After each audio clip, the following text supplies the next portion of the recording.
Well, it's a small miracle, but we've made it to another broadcasting day here on the NCW Life channel. Good morning. It is Thursday, the 19th day of September 2019. Wake up, Wenatchee Valley. We're back in high definition and in stereophonic sound here from Studio 2 in downtown Wenatchee. I'm Dan Kuntz, your host.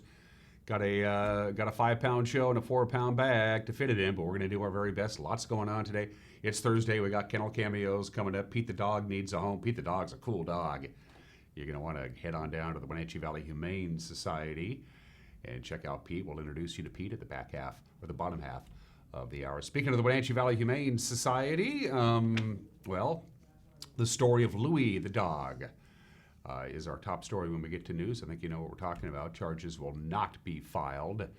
In that case, that'll be our top news story. And we do have a lot of news to get to. We have a lot of sports to get to. We got sports tonight from the live broadcast department.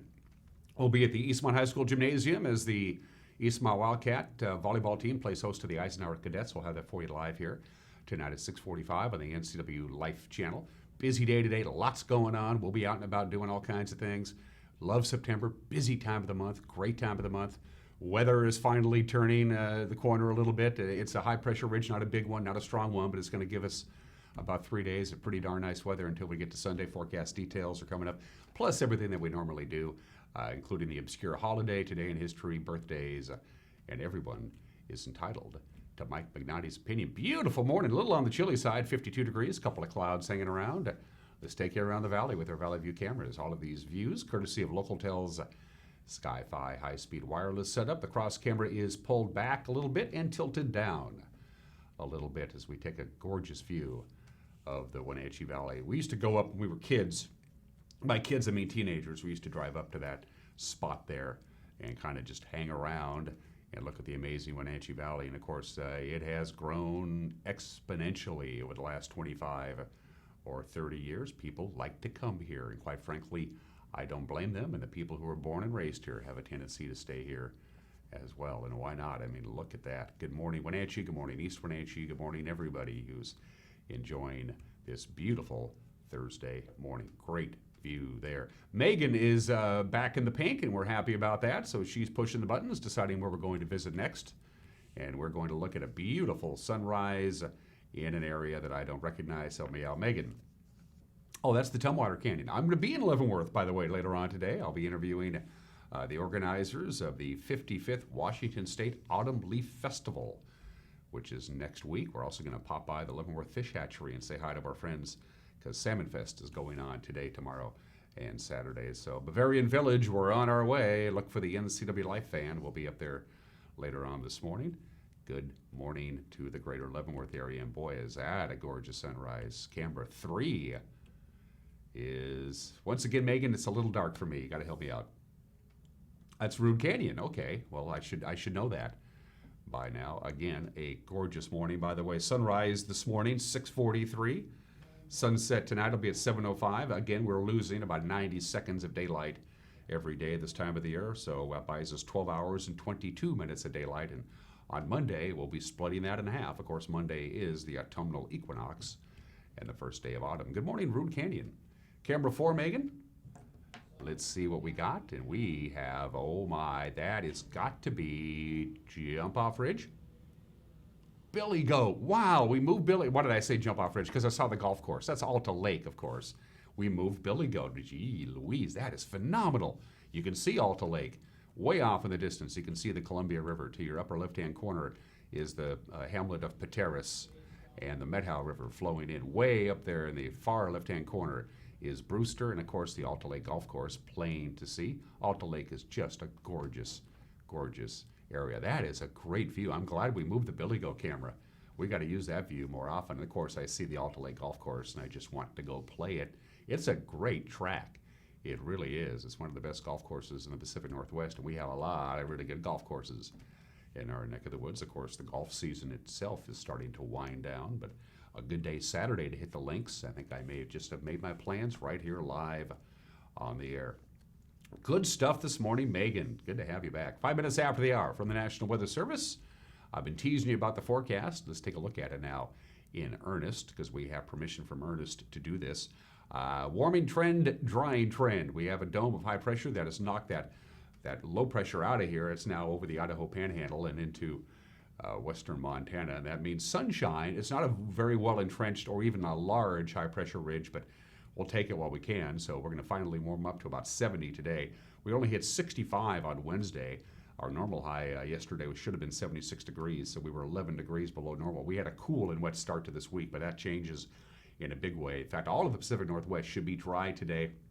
A couple of passing clouds on Friday with a high of about 71 degrees. Partly cloudy Friday night, 52 for the overnight low. Saturday, beautiful. The last Saturday of summer, sunshine and a high of 72. And now another system is expected to pay us a visit with some cooler weather and some wet weather by the time we get to Sunday. It really starts Saturday night. We can even see a light raindrop Saturday night into Sunday while everybody's sleeping. Mostly cloudy, 56 for the overnight low. Sunday, mostly cloudy, high of 69, so an autumnal kind of a day. And then Monday, for the first day of autumn, we go back to sunshine and a high of 72. And right now, if the long-term computer models are in agreement from the National Weather Service, most of next week, for the first week in autumn, looks mighty fine indeed with lots of sunshine and temperatures just about normal. So beautiful day today, couple of clouds on Friday, lots of sunshine on Saturday, temperatures gradually warming up. Weak system comes through Sunday, it's in and it's out, and then we have a beautiful week for most of next week. That's a forecast I can live with. 52 degrees, just a couple of clouds outside of our studios at 7 minutes after the hour. We're going to take a quick break. There's a lot of news to get to, and in just 1 minute, we're going to get you that news. So grab your cup of coffee and your piece of toast or your English muffin or whatever it is. Come back and visit us. We'll give you your Thursday morning headlines in 1 minute. You're watching Wake Up Wenatchee Valley live this morning from Studio 3 in downtown Wenatchee on the NCW Live channel.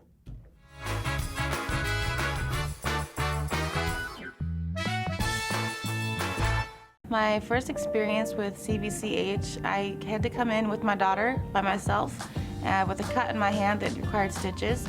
And the care and compassion at CVCH was really significant, that they took the care and compassion and made me feel more as a human instead of just a patient there. The care they have for their community all around, inside and outside the clinic, is what I feel like is different. And that's what makes me want to come back to CVCH and recommend them to my friends and family.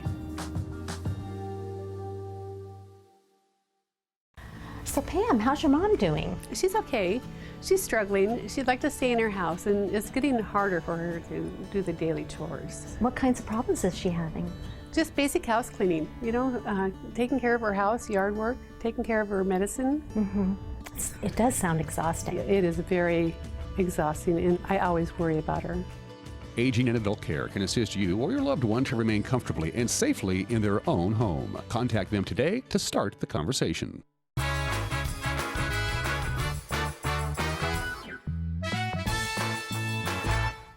Welcome back. Just about 9 minutes after the hour on this Thursday. Lots of sunshine, 52 degrees. Beautiful day today. We'll top off about 70. Mixture of clouds and sun on Friday. Again, a high of about 70. Lower 70s with lots of sunshine on Saturday.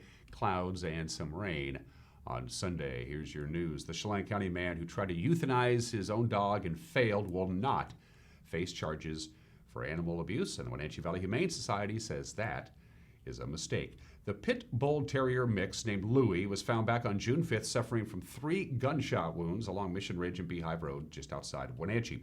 Now, the dog's owner, a Chelan County jail employee, admitted trying to fatally shoot the dog, saying it had become a nuisance animal. The Okanagan County Prosecutor's Office looked into the case and found no cause to bring criminal charges. Now, in his statement late Wednesday, Humane Society Executive Director Don Davies wrote, and I'm quoting now, "This conclusion sends a very dangerous message," end quote. The Humane Society cared for Louie for months at a cost of nearly $5,000 in veterinary treatment. Now has placed Louie in a foster home. Davies says Louie's pain and suffering, quote, could have been avoided if the owner had simply reached out to the Wenatchee Valley Humane Society and asked for help.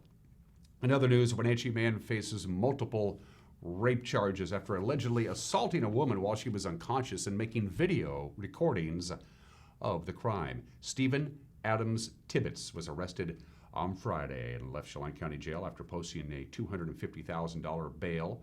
That was on Tuesday. Wenatchee police say he admitted to assaulting the woman and making the recordings at 3 different locations between March and August, at his home, on a Nahum County residence, and at a home in Grant County. Now, the woman discovered the alleged videos after borrowing Tibbetts' phone and had no memory of the incidents. She told police she believes she was drugged Investigators are asking Chelan County prosecutors to bring 8 charges of second-degree rape. Tibbetts is due back in court on September 30th.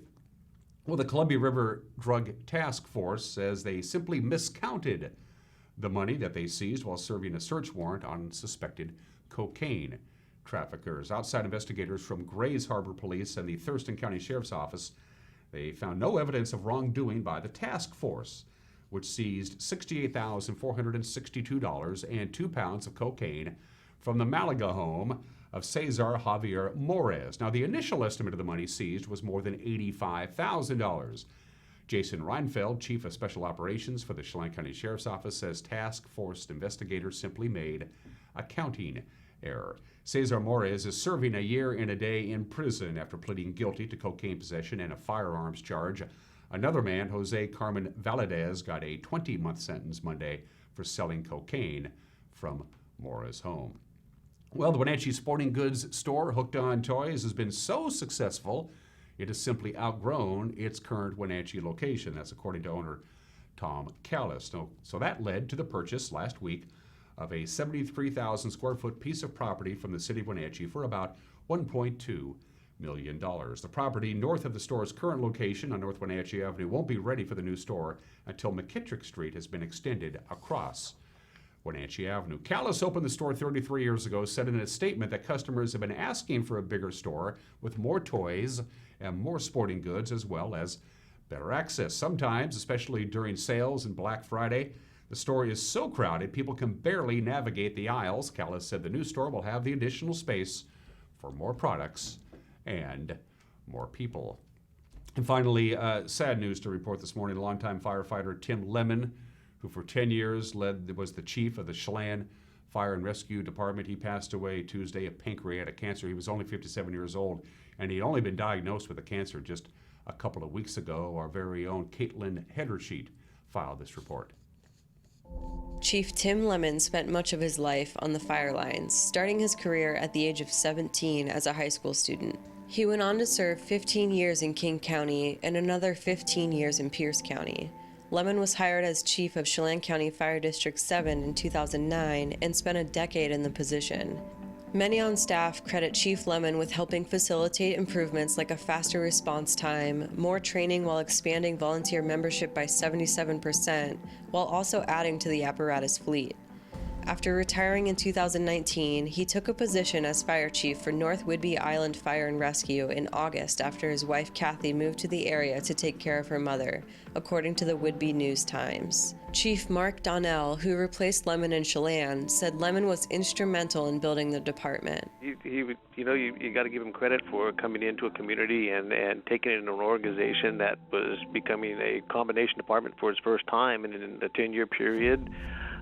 Developing a well-respected professional organization that served the community, that had great fiscal responsibility and continued service community within the confines of a budget that's very challenging to work with when it's really hard to get levy passed up here. So I think he really had an impact on a lot of members of the organization, and a lot of people are here because of him.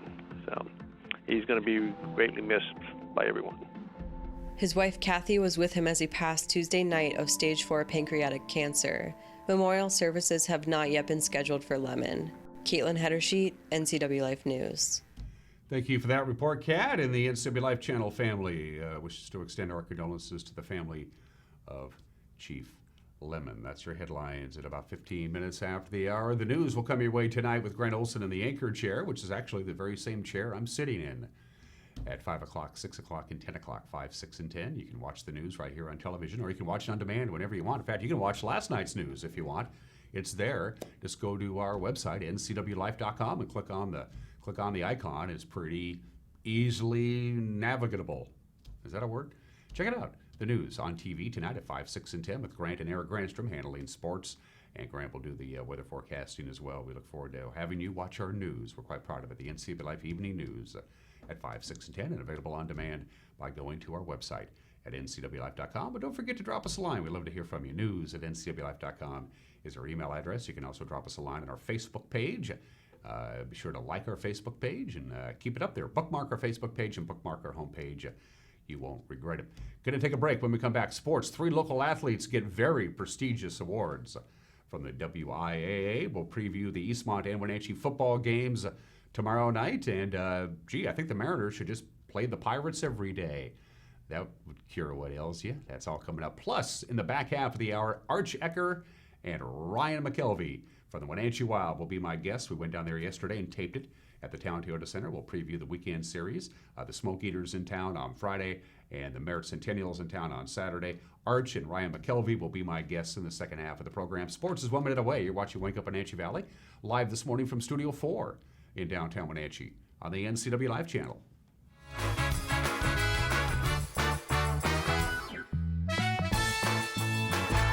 As the leaves change their colors, Leavenworth prepares for their fall celebration, the Autumn Leaf Festival. All weekend, your family can enjoy many activities, including dancing, live music, inflatables, and the Grand Parade Saturday at noon. Please thank our sponsors who supported this message. Icicle Brewing Company, your beer from here. Check them out downtown on Front Street or on the web at iciclebrewing.com. Eating and drinking keeps body and soul together, an old Bavarian saying. Check us out on Front Street or on the web at munchenhouse.com. ¿Qué pasó, mi gente? Su servidor Sergio Ávila. Y yo, su servidor Ronnie Castro. Comenzó el verano y estamos listos para disfrutar la carnita asada aquí con la raza del Town Nissan. Ven a disfrutar con nosotros en nuestros bajos precios, así como en este Honda CR-V por $10,991 y este Buick LaCrosse por $7,991. También les ofrecemos vehículos certificados como este Nissan Altima y este Nissan Rogue con garantía limitada de 7 años o 100,000 millas. Compra con confidencia en el Town Nissan, atrás de Casco en East Wenatchee.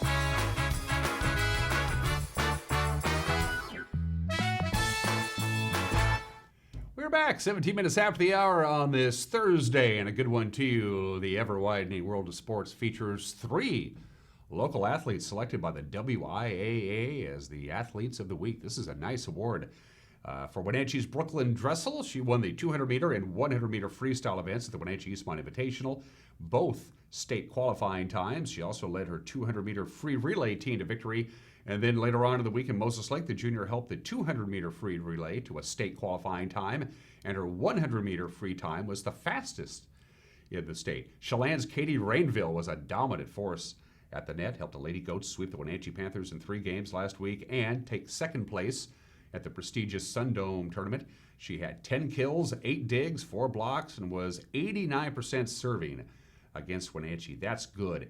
In the tournament, she racked up 29 kills, 11 digs, 11 blocks, and was 96% serving. And finally, Antioch's Case Crutcher. Boy, he played pretty good last week in that 68-60 victory over Wilbur Creston. He scored 5 rushing touchdowns on 18 carries, 353 yards. He also caught 3 passes for 40 yards. Defensively, the safety was in on 16 tackles, including 3 for loss. He also had 1.5 sacks and 1 interception. Congratulations to those 3 athletes. What's on tap for the prep schedule today? Lots. Busy day on the girls' soccer pitch. You got Chelan hosting Pateras. Manson's at Liberty Bell. They'll get going at 4:30. Eastmont is on the road. They'll be in Yakima, the gateway to Wapato, to take on Eisenhower at 7 o'clock. Busy volleyball schedule tonight. Chelan travels to Zilla. Manson plays host to Omak. Lake Roosevelt visits Waterville-Mansfield. All of those volleyball games start at 6:30. At 7 o'clock tonight, Eastmont hosts Eisenhower. We will have that game live on the NCW Live channel. Eric Ranstrom courtside, 6:45 pregame. They'll get going at 7 o'clock. By the way, the Wenatchee Panthers are at Davis, and Moses Lake will host West Valley. Everybody into the pool this afternoon. Eastmont hosts a double duel with Davis and Eisenhower. Now, keep in mind, Eastmont's home pool is the Aquatic Center in East Wenatchee. That is undergoing renovations, so for this year, Eastmont will actually be swimming their meets at the Wenatchee High School pool. And speaking of that, Wenatchee travels to Moses Lake and swimming. And the first Big 9 cross-country meet of the season is Eastmont, Wenatchee, Moses Lake, and the rest of the conference. They'll be running at Ike at 3:30. Eastmont Wildcats will be traveling down to Ellensburg on Friday night, week 3 of the prep football season. Coach Michael Don said he was pretty happy with his team's progress after last week's blowout win over Pasco. Last week we felt like we got a little bit better, did some nice things. We still got to clean some things up. A little too penalized right now, but at least their kids are playing hard, doing a lot of good things. Offensively, I thought first half we were really efficient. We scored on every drive. In fact, I think we scored on every drive up until towards the end, and we were rolling. You know, when every time you put 50 on a team, it's a good sign that you're playing well offensively. And then defensively, I thought we played really well. And then at the end, they scored 12 points in the fourth quarter to make it look a little closer than it was. But I thought our kids played well and flew around. Yeah, last year Eastmont came up to East Wenatchee and they popped the Wildcats in the mouth. Very exciting game. Eastmont did pull out the victory last year, 20-14. Quarterback Carson Everhart talks about what Eastmont expects this year. Same thing as last year. Some tough kids, athletic, tall, kind of big. It'll be a fight, but I think we got it. By default or by choice, you're a leader on this team. So how do you do that? How do you keep everybody kind of in check that, okay, we can be confident, but we can't be cocky? Honestly, I think either one is fine. As long as we have super good practices, as long as we're not screwing around, if we're getting our stuff done, if we can be cocky and confident, have that kind of swagger to it, I think we can do pretty fine. Now the game we're going to feature tomorrow night right here on the NCW Live Channel. Wenatchee hosts Mount Boucherie. It's a secondary school, essentially a high school from up in British Columbia. Sports Director Eric Granstrom asked Panther coach Scott Devereaux how the arrangement came to be. We had to find 4 non-league opponents, and we couldn't. So a few years ago, they wanted to come here. They wanted the Friday night experience. Mm-hmm. They don't get that so much where they are. So we invited them up. They love coming here. We make a good spaghetti dinner for them, and great bunch of guys, and so they're back, year 4. For senior wide receiver, defensive back J.J. Gelsey, this season is about realizing expectations and overcoming overconfidence. Just knowing that any team could beat another team at any time, that's always been something that has stuck with me because throughout my youth experience, all of our guys were really talented. We're all pretty talented dudes, but some of us have the tendencies not to work all that hard, and we've really grown in that area. We've pushed people to get better about working harder, and that's been very helpful. And so now we're a much harder working team instead of a talent. We're just going to beat you straight talent-wise. Grant Olson and Eric Granstrom with the call. 6:45 pregame, 7 o'clock kickoff tomorrow night. If you can't make it to historically Bofto Field at the Apple Bowl, you can watch it right here on the NCW Live Channel. The Mariners picked up their second win in consecutive days. They knocked off the Pirates in Pittsburgh 4-1 last night. Believe it or not, Seattle got another home run from Kyle Lewis. He's the rookie. That's his 5th home run in a week. Kyle Seager went 2 for 4 with a run, and Dylan Moore drove in 2 and a second inning double. On the mound, Justice Dunn looked better in his second outing. He lasted 2 innings, no runs, 1 hit. Tommy Malone, by the way, got the W. He worked 5 innings, no runs, 2 hits, a strikeout, and no walks. They played this morning as Seattle goes for the sweep. UC Kikuchi will take on Joe Musgrove. To the Les Schwab American League West scoreboard, getting towards the end of baseball's regular season.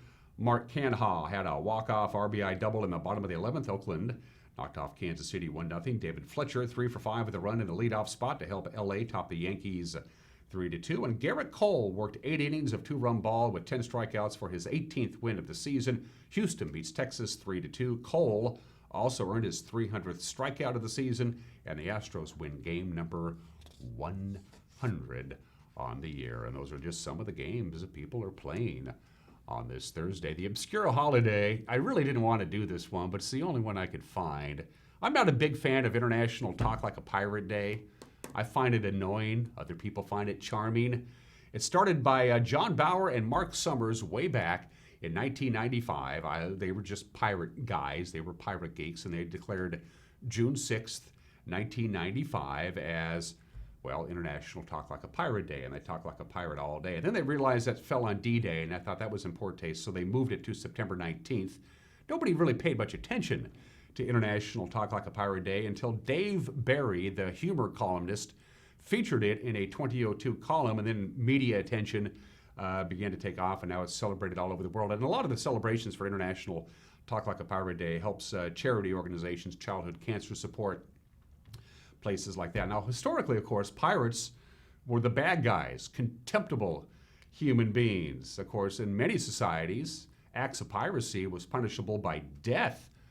And there's still pirates today, as you well know, that are out there roaming the seas. But in the 18th century, the image of the pirates began to get kind of a makeover as the traditional pirates began to fade away, and now they're more of a caricature.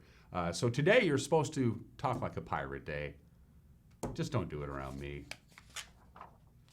Megan, I'd like to talk to you right after the show, 26 minutes after the hour.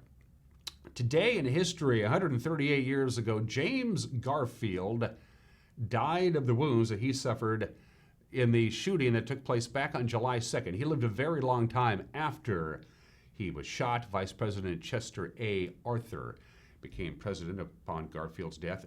Garfield and John Fitzgerald Kennedy are the only two presidents who died before the age of 50. And now, as we can look back and understand the circumstances behind Garfield's death, the problem was when they operated on James Garfield to remove the bullet that he suffered on July 2nd, they did not sterilize their instruments, and most medical experts agree now today if they had simply sterilized their instruments before they operated on Garfield, he most certainly would have recovered because he died of a massive infection. That's a long time to suffer a bullet wound from July 2nd to September 19th, but it happened on this date 138 years ago today.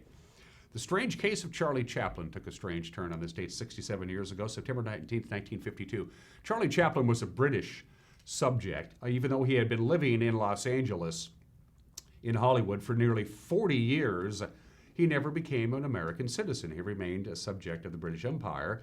And, well, he was a controversial guy, and some people thought he was a no-good commie.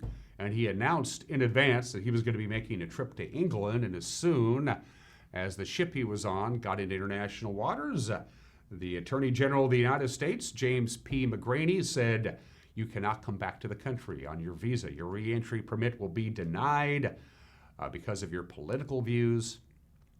And he ended up moving to Switzerland. He applied for citizenship to live in Switzerland, and the Swiss authorities turned him down. So he lived in Switzerland, but still as a British subject. And finally, in 1972, 20 years after he was exiled, he was finally allowed back in this country. September 19th, 1990, one of my favorite movies of all time, Goodfellas, hit movie theaters 29 years ago today. I remember going to it and I thought, man, this is a good movie. Of course, it's directed by Martin Scorsese, one of the all-time greatest, with Robert De Niro, Ray Liotta, Joe Pesci. Whatever happened to Joe Pesci? He just disappeared. Goodfellas hit theaters 29 years ago today, one of the best movies ever. And 8 years ago today, September 19th, 2011, the greatest relief pitcher in baseball history, Mariano Rivera of the New York Yankees, got save number 602. He passed Trevor Hoffman as the all-time leader. He retired 2 years later with 652 career saves. And of course, earlier this year, he was inducted into baseball's Hall of Fame as the first unanimous vote getter ever today in history. Finally, 29 minutes after the hour, some celebrity birthdays. Adam West, always known as Batman from the 1960s television show, was born. Bill Anderson in Walla Walla, Washington. He changed his name to Adam West when he moved to Hollywood. He was born in the state in 1928, passed away a couple of years ago at the age of 88. Graduated from Lakeside High School and then eventually Whitman College. My favorite story about Adam West, back when he was still Bill Anderson and he was still going to Whitman College in Walla Walla, he dated my mom. My mom always liked to brag that she broke up with Batman to date my dad, Adam West, born in the state in 1928. The man who discovered the Beatles, Brian Epstein, born in the state in 1934, died of a drug overdose at the age of 32 in 1967. Without question, the most important person in the early part of the Beatles' career. The most important thing he did is he had enough confidence in John, Paul, George, and Ringo that he got them a record contract. And for four lads from Liverpool to get a record contract with EMI was the dream come true, and it was Brian Epstein who hung in there and believed in him. Brian Epstein, the Beatles manager, was born in the state in 1934. Speaking of rock and rollers, Bill Medley, one half of the Righteous Brothers, 78 years old today. Pretty good songwriter. Righteous Brothers are still out there. Bill Medley still performs with a substitute for Bobby Hatfield. Of course, his partner, Bobby Hatfield, passed away a number of years ago. The great Bill Medley. Boy, that guy can sing. He's 79 years old today. Jimmy Fallon's got a pretty good voice, too.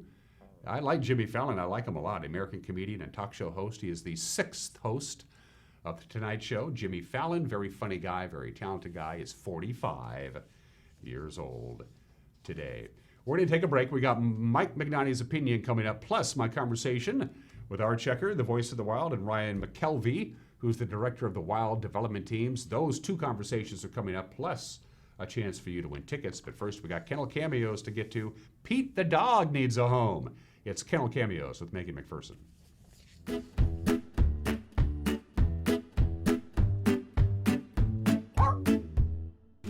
Hey guys, Megan here with the NCW Life Channel. We're here with Jenny, the volunteer coordinator at the Wenatchee Valley Humane Society, and Pete is joining us this week. Can you tell us about Pete? Yes, so Pete is kind of one of my favorites here. He's a sweet soul. He's about 6 years old. Pete's owner died, and so he's kind of adjusting to life at the shelter. But he had a really nice life with his owner. And he had, I think there were 6 small dogs that lived with him. So new situations around here kind of scare Pete and make him nervous. But once you get to know him, he is so lovely. He keeps his kennel clean. He has a great big bed. No shortage of kisses. He's very, very affectionate. He loves fetch. His best friend here is a female dog that he plays with at the shelter.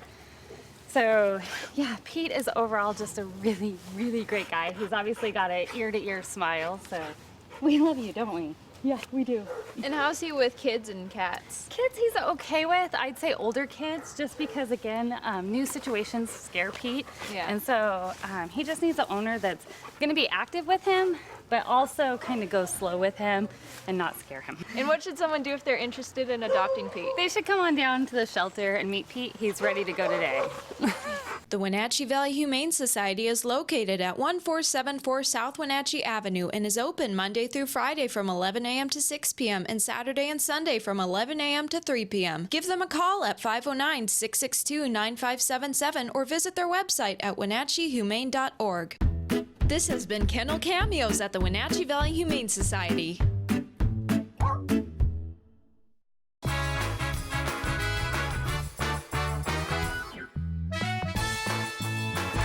Hi, I'm Lehman Williams, General Manager of Crown Furniture and Mattress. 3 years ago, we decided to make a change to focus on products built in the USA. We made this decision based on better construction, better quality, and better warranties. At Crown Furniture and Mattress, we take great pride in knowing with each and every delivery, we're not just delivering furniture, we're delivering quality and comfort for your family to enjoy for years to come. So stop by and feel the difference at 736 South Wenatchee Avenue, across from Stan's.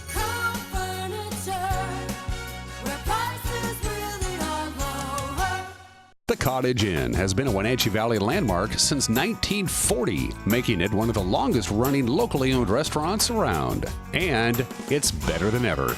Steak, seafood, and their famous homemade desserts for dinner, wonderful lunch items, and breakfast on Sundays, all made from scratch and at an affordable price. It's no wonder the Cottage Inn has been so popular for over 75 years. Enjoy a fabulous meal today at the Cottage Inn on Easy Street in Old Station.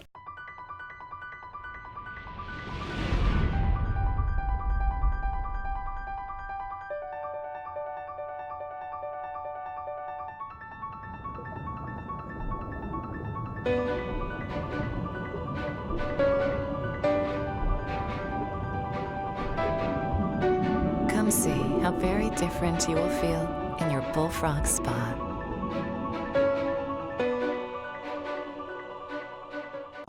People are really skeptical of our industry.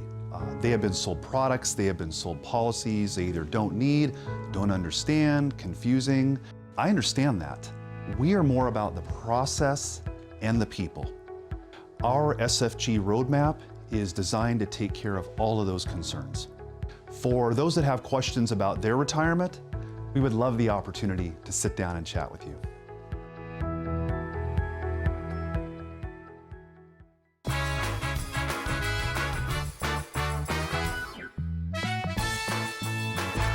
Hey, this is Mike Mad Dog McNally, and everybody's entitled to my opinion. Now, as a mental health professional, I sometimes deal with clients and the stress and angst that's caused by their finances. Now, some folks are working themselves to the bone to not really build their business, but to make their business bigger and more financially successful. Now, I always ask these people, what are you really working for? Now, being a financial success is fine. Money is a great thing. But if it becomes only a goal in itself and not the tool it's supposed to be, all some people are working for is gain, not for a life of fulfillment. You know, sometimes Rosie and I just go out for an expensive dinner or take a weekend out of town without worrying about what we're spending. And we look at each other and say this in a meaningful way together, this is what we're working for. And that's the truth. And this is Mike Mad Dog Magnotti, and that's my opinion.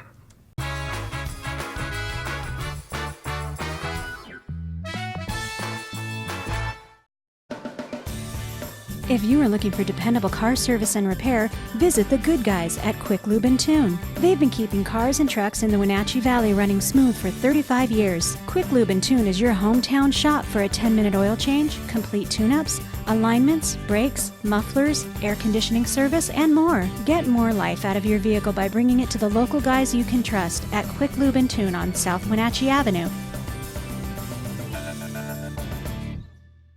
Campfire North Central Washington, serving youth ages 3 to 18. Register today in one of Campfire's programs. Club members meet regularly with volunteer leaders to learn responsibility, sharing, cooperation, and citizenship. When a child is involved in Campfire, they will be actively learning and engaged in activities, encouraged to learn new skills, feel a part of the group, learn to work in a team setting, participate in planning, goal setting, and making lasting memories. Some jobs are a calling. They require something deeper, an innate devotion to the communities in which we live. At Gisa Credit Union, we help you support local firefighters. With every purchase you make with a Gisa Local Heroes Affinity debit card, we make a donation to select firefighter organizations. After all, we can never repay them, but we can do our best to help a little with the Gisa Firefighters Affinity debit card. Highlander Golf Course is proud to announce their 2 new state-of-the-art full-swing golf simulators with over 80 courses of virtual golf to choose from year-round. Or try their Laser Shot simulated firearm program, or gaming with football, basketball, and much more. Enjoy Highlander food and drink service from their full-service bar and grill in the comfort of their simulator room. Call the Highlander Pro Shop to book your time at 884-4653. That's 884-4653.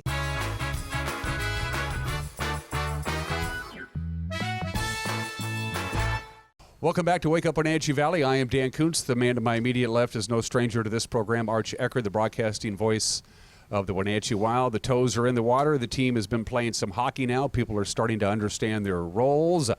Good opening weekend for the home opener last weekend, Arch. They beat Vernon on Friday, played them tough on Saturday, came out on the short end of the stick, but 3-1 record after 4 games. Everybody's got to be fairly pleased with that. Talk about last weekend. Well, 3-0-1. That's 7 out of 8 possible points. Still in second place in the division, though, because those guys up in Penticton, well, they found a way to win all 4 games. So they always seem to do that. We're just behind them, but that's okay. We'll get to face them head-to-head 7 times this year. Yeah. Normally it's 6, but we play them in the showcase this year, so it'll be a full 7 times. So I'm kind of looking forward to that. That's a great rivalry. Was it good to be back home? Because, we started out on the road with a couple of big interdivision victories, and then, of course, last weekend here at the Town Toyota Center, back on the home ice in the Wolves' Den. Good crowd. Yeah. Good buzz. Well, and what was great about it is, it's really a tough draw in the beginning of the year. You're going head-to-head with football and every other darn thing, right? So if you start super early, well, you're going head-to-head with football. If you put it back too long, people are going, how can you play all your games on the road early? What's going on? So there's really no happy medium, although, well, I'll tell you what, we're about as happy as we could be with this last weekend. The turnout was fantastic, and I think a lot of credit for that goes to our office staff, David and Morgan and Gretchen, and those guys have really been, they've been pounding the phones and getting the word out, and Wild Nation showed up strong, and they were ready to go. They were loud, so it really created a great atmosphere, and that goes a long way in this building, as you know. Point in fact, last year the Wild didn't have their home opener here until mid-October. Right. And now it's, mid-September, and they've already played a couple of hockey games here with 2 more to go. That reminds me, thank you, Arch, I almost forgot. I got tickets to give away. I got ticket vouchers to give away. So get ready to enter for that. We're going to give these away tomorrow. You can use them for any game you want. You can use them this weekend when they take on Trail and they take on Merritt. That's fine. Or you can use them in February if you want. Doesn't matter. These are ticket vouchers, and I'll let you know how you can win those here in just a couple of minutes. I was really Dan's happy got a with the giving crowd. heart, really. Yeah. I mean, it's really what it's all about. When you get out of bed in the morning, you're thinking, what can I do to enrich someone's life today? Well, you know who it came from. It came from Gretchen. She came by the station last week and goes, "Here's your ticket vouchers," and it was like 2 Christmases in one day. She enriches everyone's life. There's no doubt about that. We love Gretchen. having her. We love Gretchen. We got Trail struggling. Trail's on Friday night. Merritt's on Saturday night. Trail's not real fast out of the gate so far. I don't think they've won a game, have they?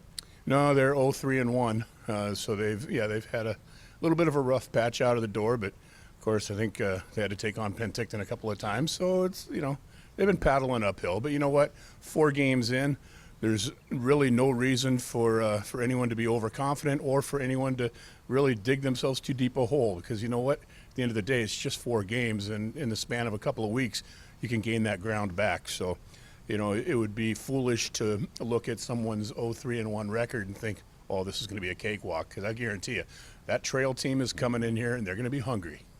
And then Merritt on the Centennials will be here on Saturday night. Talk about Merritt. So Right, far. and they're kind of in the exact same situation. They're winless. They're 0-3-0, but guess who's beat them? We beat them on the first night, and Penticton beat them. So, that's another team that's got a lot of skill. They've got a great new head coach in Barry Wolf, a guy whose his coaching rap sheet is almost as long as Bliss. Bliss started coaching in 93. Wolfie started coaching in 96. So these guys have both been around. They've coached against one another many times over the years. And I expect good things out of that Merritt team before it's all said and done. Are the Wild players settled in their roles now? They've played enough games between ice time and enough games that everybody knows that what is expected of them from the coaching staff and from each other? Or is there still a feeling out period going on? I suppose to some extent, those pieces start to settle. But at the same time, it's also kind of fluid. Sometimes players' skill sets and whatnot and strengths and or weaknesses reveal themselves over time that maybe you don't see in the first 2 to 4 weeks, but over time you start to understand, this guy's going to serve better as far as the team is concerned in a different slot, in a different role. And so, I suppose that there's, some solidity that's come along, but yeah, it's a work in progress. And it really is for quite some time. And the kids know that this is a marathon, not a sprint, and they have time to tweak the system, tweak Bliss's system. And Bliss has an innate ability which has made him so successful to understand who belongs where to make the Wild as efficient as possible. That's probably his biggest strength.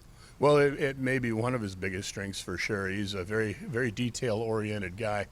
But, as far as figuring out team chemistry and putting teams together and whatnot, I'll tell you, put that question in your back pocket, because in a few minutes when you bring Ryan McKelvie in here, he's going to be a guy that he's lived both ends of it. He's played junior, played college, coached college. He's coaching the development teams now, so he's seen it from all angles, and he'd be able to give you a very, very personal answer. I'm looking forward to talking to Ryan. By the way, this is something we're going to be doing, as we mentioned before, on a regular basis throughout the course of the Wild season, coming down here to the Town Toyota Center and talking to Arch and members of the front office staff, of the coaching staff, and of the players once we can get the schedule ironed out. Fathead Friday. What's this? Are these the things I've seen about the giant popsicle sticks with heads the size of small Buicks? Yeah, we tried to get one done for you, but it just didn't look right because you got that little peanut head, So it just didn't work out. Just didn't work out. But yeah, they get the guys' heads and they blow them up and put them on sticks and they wave them around. You see them at colleges all the time, right? And it's something that we've brought into the Wolves' Den, and the fans really love it. And for the kids, they get a kick out of it. Look up in the stands and see themselves, and yeah, so it's fun. That's going to be happening. I guess you can get You can get them. They're printing them out at Office Depot, I believe. And you can pick them up. We're going to have some on the concourse as well. So you can print them out on your own in advance, or you can come down and pick one up here and support your favorite player. And it's something fun, a little something different. One last question before we cut you loose, and we'll bring Ryan on board. The new bells and whistles, I know there's a feeling out period, but from a fan standpoint, what's the early feedback on the new screen, high definition, the new ribbon, new cameras, all that stuff? What's the initial feedback you're getting from the fans, the The regulars initial there? feedback I've been getting has been very positive, and I think a lot of people were really surprised. I mean, they understood, they knew that there was going to be new HD graphics, and it all sounds all well and good. You're like, oh, okay, well, we'll see.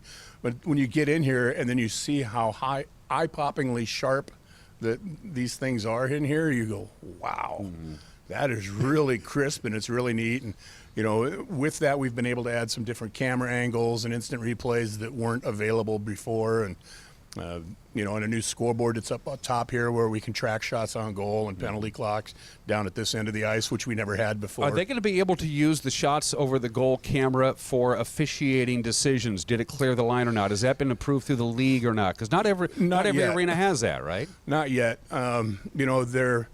They're looking at trying to slowly start implementing it on a testing basis, not maybe necessarily to where they would make the actual call in a game, but they want to see if they have the ability to consistently get quality video to be able to implement it. Because otherwise, if you could do it in one building and not the other, then it just really doesn't make sense from a league standpoint. But, working towards that, I think that's a good goal to have. Again, they got the Trail Smoke Eaters in town on Friday night, the Merritt Centennial. Saturday night, 7:05 is when they drop the puck. If you can't make it to the Town Toyota Center, you can listen to it on the Wenatchee Wild Hockey Network. I believe you're on 2 different stations this weekend. Is that correct? We are. We'll be on News Radio 560, KPQ on Friday, Sports Radio 1340 The Hawk on Saturday. I got 2 ticket vouchers. This will get you a pair of tickets. You can use them any home game that you want this weekend. Later on in the season, it doesn't matter. Winner at ncwlife.com is the email address. Winner at ncwlife.com. I'll give these away at the end of Friday's program. Winner at ncwlife.com. 1 entry per email address, please. Not winter like not summer. Winter like not winner like winter I want to chicken dinner. win the tickets. Right. All right. Well, you gotta be. Yeah, I appreciate that. Thanks for the problem. heads up. Winner at ncwlife.com again is the email address. 1 entry per email address, please. If you have multiple email addresses, that's fine, but we're going to go through and get and vet them all, and I'll give away these ticket vouchers. Again, you can use them for any home game that you want at the end of this program. Arch, Ryan's going to join me next. It's good to see you, my friend. As always. Go Don't try Wild. to pull the wool over this guy's eyes. Oh, I can't do it. Ernie does. Yeah. We'll be back with Ryan right after this. You're watching Wake Up in Wenatchee Valley on the NCW Life channel.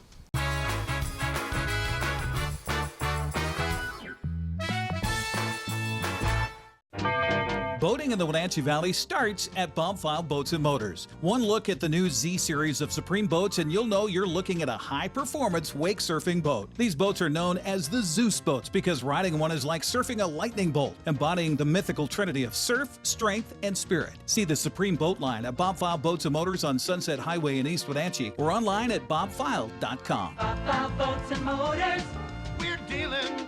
Bob File's gonna make you smile.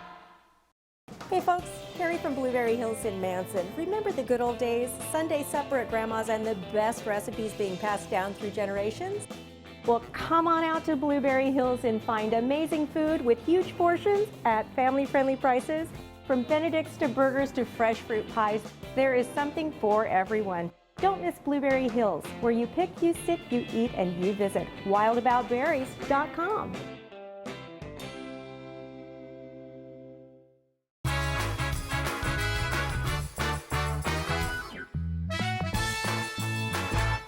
Welcome back to Wake Up in Wenatchee Valley. We're here at the Town Toyota Center getting excited for another weekend of wild hockey. By the way, this is their last homestand for quite some time. We won't be visiting with Arch and the crew until mid-October or so, so we wanted to get Ryan McKelvie on the program. Your official title, and I don't want to mess this up, Ryan. I got this off the internet, so you know it's true. Head coach for WAHA Wild Development Teams. That sounds like an important job. Is it as important as it sounds? Yeah, it's really important. No, I'm just kidding. Yeah, I'm the Tier 1 hockey director and the head coach for the U16 and U18 teams. So we, between the Wenatchee Wild and Wenatchee Amateur Hockey Association, we have a partnership where the Wild run the Tier 1 development teams. So we've got 4 Tier 1 teams, U14, U15, U16, and U18 teams. And then we also provide coaching for weekly skill development sessions, weekly power skating sessions, and learn to play for WAHA. And so, yeah, that's my role essentially. How did you end up being a part of the Wild family? Because you're a hockey lifer. You've done everyone. You played and you coached, and now you're a part of the Wild family. You're probably very happy about that. How did you end up here in your career path? Yeah, I actually I was the assistant coach for the first Wenatchee Wild team. For the first 2 years, I was here as an assistant coach, and then I went on and coached college hockey for 4 or 5 years. And when I was here the first time, I met my wife, and this is her hometown, and we certainly were looking for a reason to move back to Wenatchee because we love living here and wanted to make this our home. And so at some point when David White became the owner of the club, Bliss started looking at creating these development teams, and Coach Littler and I had talked to each other, and so he called me, let me know that he was going to do the Tier 1 development teams, and asked me if I wanted to jump on board and help starting the program. So very excited to do that, and been here running the Tier 1 teams now. This is the 6th year of the Tier 1 teams. How do players end up on your radar? They just simply, I want to play Waha and the Wild are partnered together, and I'm going to play hockey, so I automatically am going to be a part of your organization? Yeah. Depending on your age? Yeah, hockey's a really unique sport. When we first started these programs, a lot of the kids in the state, a lot of the top players in the state had to move away from home.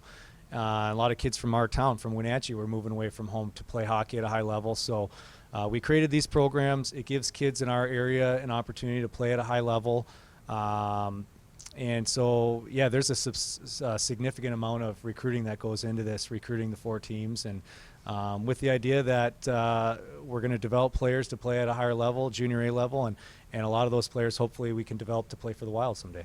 How do you develop the eye to say, hey, this kid is talented, this kid can skate, this kid can handle a puck, this kid can block a puck?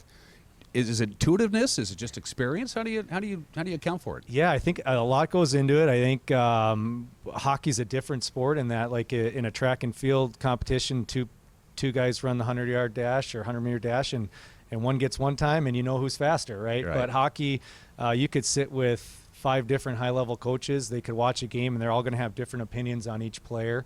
So I think the biggest thing is just looking for attributes that are going to fit in with your team's playing style. And for us, being development teams, we want to find kids that have attributes that are going to allow them to play junior A hockey someday and play college hockey and maybe even professional hockey someday. You talked about how some of the more talented Waha-eligible kids were leaving the area to find a challenge to play hockey at the level that they think they should play at. Is it now the inverse happening? Because now we have a year-round rink, and a lot of cities don't have that. Are you now seeing kids from out of town coming to Wenatchee as opposed to kids leaving as they used to? Yeah, I'm really proud of the opportunities that kids are getting in town. I think the fact that the Wild and Waha have such a good partnership, I think it's providing kids a lot of opportunities. So our youth players, they get their 2 standard team practices per week, but they can also go on the ice for a power skating practice, and then they can go on the ice for a skill session. So they can be on the ice for 4 times a week, which in our state is relatively unheard of. And then for our kids that are higher end players, as they get older, when they get to that U14 age, a lot of those kids were starting to look at moving away from home. Now the kids in Wenatchee can stay at home. They can live with their parents. They can go to the local high schools.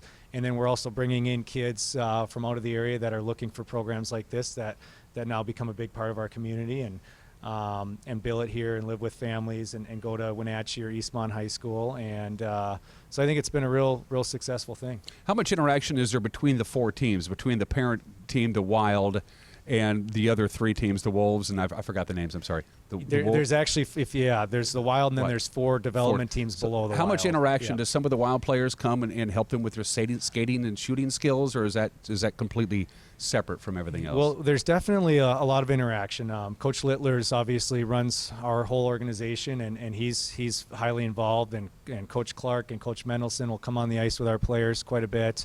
Some of our players will get opportunities with the Wild. I think last year we had 4 or 5 of our players were affiliate players for the Wild. Already this year, I think a couple have been listed as affiliate players, and I think 5 or 6 of our players, this early in the season have already practiced with the Wild a number of times.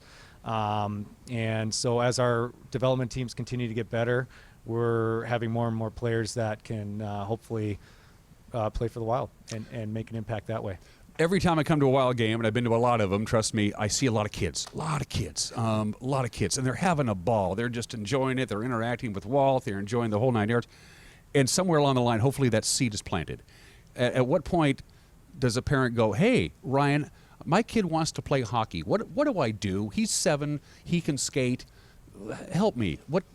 Walk me through that process. Yeah. There's 2 things that kids can do. There is a Learn to Skate program here that the Town Toyota Center puts on. A lot of people will put their kid in that first just so they learn how to skate. Some people will bypass that and go right to the Learn to Play program. And like I said, our staff and I'm actually out there with the Learn to Play quite a bit just because my son's in it. Mm-hmm. And so we run the Learn to Play. That's probably the best thing for a kid that wants to play hockey. Try the Learn to Play. It's once a week, very low cost, and it's really fun. And the kids, generally by the end of the Learn to Play year, they're hooked on hockey and they want to play hockey. And if parents are interested in that, they can go to the Wenatchee Amateur Hockey Association website and just click on the Learn to Play tab, and it'll give you the instructions for signing up for Learn to Play. We're not going to lie to you, not going to sugarcoat it. Getting into hockey from a beginner level can be expensive from an equipment standpoint. I think the last I read, a basic starter kit for youth hockey is something it's north of $300 between a helmet and a stick and the pads and everything like that. Is there financial help for some of those parents who say, I think my kid wants to play and he's having fun, but I can't afford the money to get him going?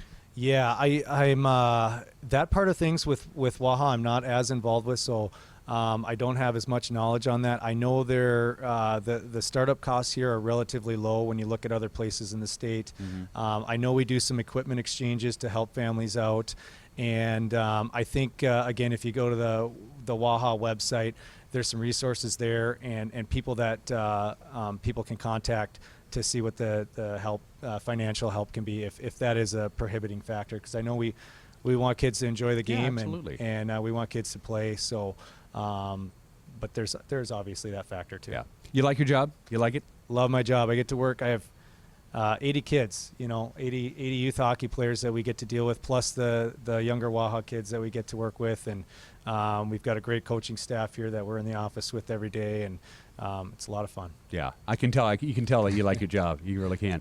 Ryan, it's nice to meet you, bud. Yeah, nice to Keep meet up the you. good work. Don't forget, folks, winner at ncwlife.com for those 2 ticket vouchers. You can use them any home game you want this season. Winner at ncwlife.com. Send me an email, 1 entry per email address. Please, Ryan, it's good to see you. Go Wild. Anytime you want to be on the show, you got an open invitation. Okay, I appreciate it. Thanks for having me. Yeah, the same does not go for Arch, by the way. You're watching Wake Up Wenatchee Valley. We'll be right back.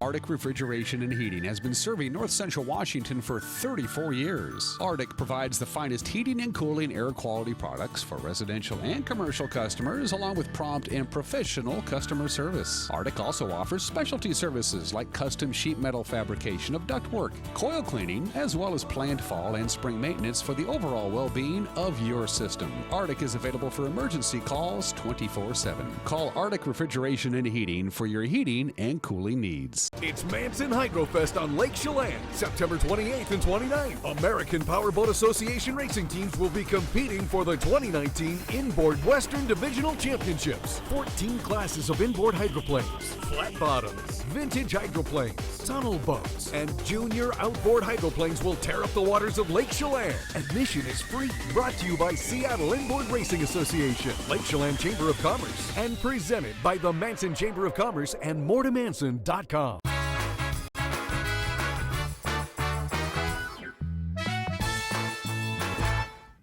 Got about a minute left on this Thursday edition of Wake Up Wenatchee Valley. Let's wrap it up where we began, that all-important weather forecast, and things are looking drop-dead gorgeous for the next few days.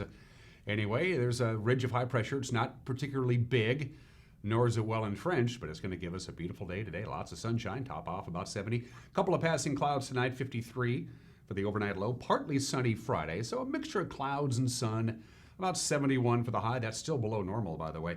Lots of sunshine Saturday and a high near 72. And then another weak system visits us on Sunday, but it's just enough to cloud us up and give us a little bit of rain, a little bit cooler on Sunday. Maybe a good day to eat some chili and watch some football with a high of 69. This is, of course, the last weekend of summer. The autumnal equinox comes Monday, and we're looking at lots of sunshine to begin autumn, with highs in the lower 70s, eventually getting up to the mid 70s by the middle of next week. Good stuff there. Don't forget, we got high school volleyball tonight. The Eastmont Wildcats and the Eisenhower Cadets pregame at 6:45, and they'll start playing at 7 o'clock. If you can't make it to the gym, watch it right here on the NCW Life channel. And provided this show isn't canceled, we'll see you Friday. Take care. Bye-bye.